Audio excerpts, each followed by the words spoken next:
I think it's more important to have a higher GPA.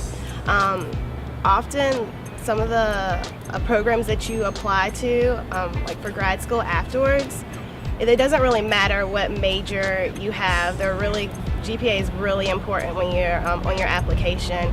And so having that high GPA will kind of make you qualified for a lot of jobs, because in that respect, a way that many employers weed students out is just kind of having this GPA cutoff. So if you have like a 3.5, like you're a very competitive candidate in terms of applying for jobs. And there are other ways to supplement what you want to do after school other than major. For instance, if you are like a biology major but you're interested in business management, you can join the business fraternity on campus, or use some of your extracurriculars to supplement your resume so that it's geared to what you want to do after school. I struggled most academically with my courses that I decided to take specifically in my first semester. My course load was just too rigorous for what I was prepared for at the time, especially transitioning from just going from high school into college. Choosing the right courses as a first year is very difficult, especially during orientation. Everyone's signing up for classes. A lot of the classes that you want to take are going to be filled. So take classes that complement each other. It'll make your workload a lot easier. If you're in the humanities, I think it's really important to try and take courses that are complementary to one another. And by complementary, I mean courses that have some sort of cross-section in terms of the material. I found that once I started doing that, it was a lot easier to maintain and manage my workload, and it also reinforced my understanding of a lot of the information that I was learning. Taking summer courses is kind of a mixed bag depending on what you're planning on doing with that summer course, or even what subject the course is. A lot of year-long courses that you would take during the summer, I found that with so much information from a year packed into, or at least a semester packed into 4 weeks, it can be extremely difficult. But when we're talking about a lab or something in a science course, then a summer class is ideal, because usually they'll have to strip down the lab a little bit, which may make it easier for you. The lab classes, a lot of the chemistry labs in the summer are really nice, especially organic chemistry lab in the summer is far better than during the school year. You'll definitely find that out. The best advice I got before coming to college about how to be successful was to look at the syllabus. If you are able to access the syllabus before you take the course, then definitely it's a good idea to preview it, just so you know what to be prepared for and you know what to expect in the course. Also, you'll see what type of work that you'll have to do for that class. For instance, if you're not good at taking a multiple choice exam and you see that you have only 3 exams and they're multiple choice, then you might not do well in that exam in that class. So you might want to take a look at the syllabus and just email the teacher and see if it's a good fit for you. Face-to-face time with professors is important, especially during office hours, because I found that kids in college, they don't necessarily go to office hours. I mean, teacher always, you get a class of 150 people and they say we have office hours on Tuesdays and Thursdays, and you go to office hours and there's one other kid in there, and if you don't understand something, chances are someone else doesn't understand it as well. So you're getting just a little bit of an advantage from getting some face-to-face time with the professor, because then you'll get tailored help for yourself. As well as if the professor knows your name, I mean, that's the possibilities are endless there, because you've got somebody that you can talk to, you've got someone that can write you recommendations later, and I think most people find that professors are pretty interesting. So. Honestly, I didn't do this, but I think the best time to do your work is during the daytime, like in between classes. Late at night, you'll be in the dorm lounge, you'll be hanging out with your friends, like no one's really doing any work. You'll be in there watching YouTube videos. You'll just be doing silly little things like that, and you'll find that if you're hanging out with all your friends at night that you're not really going to get the work that you need to get done.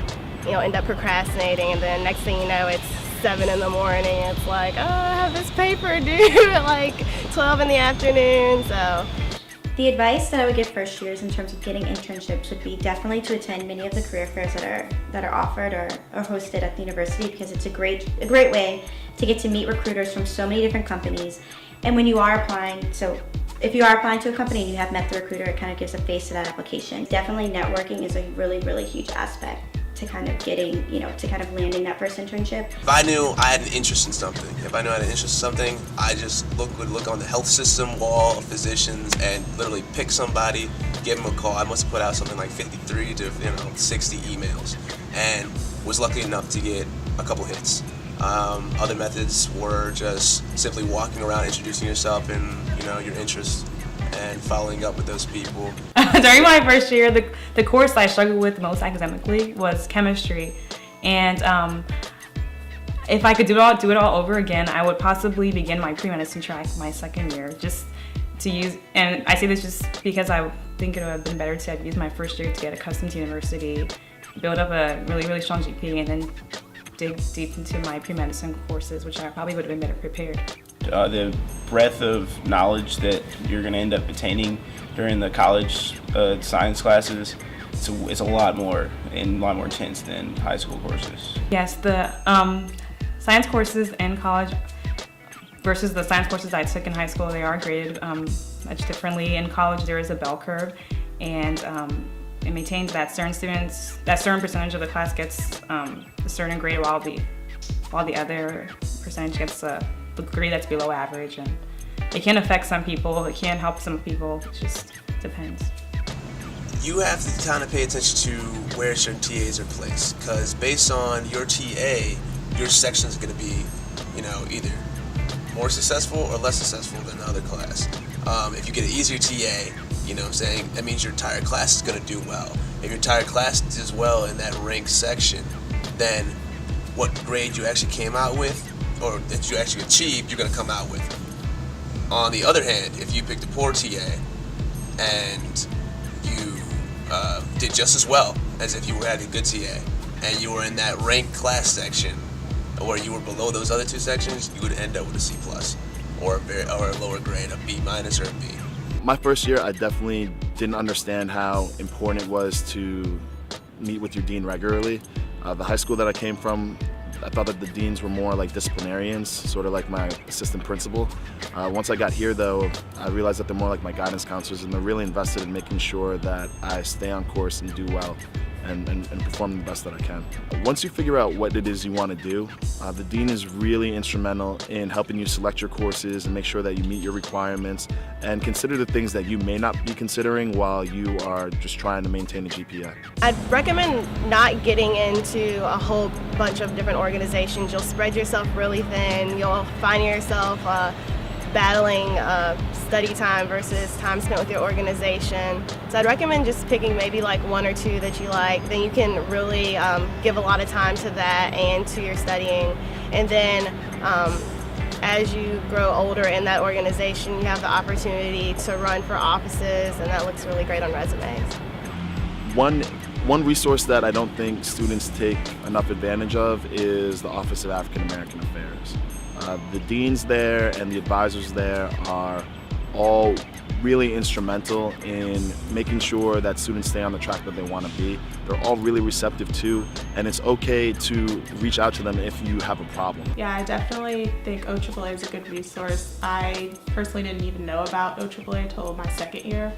And I wish I had known about it first year, especially, in terms of like free printing and study sessions for different courses. And it's definitely a department that helps specifically Black students to sort of be successful in their college career.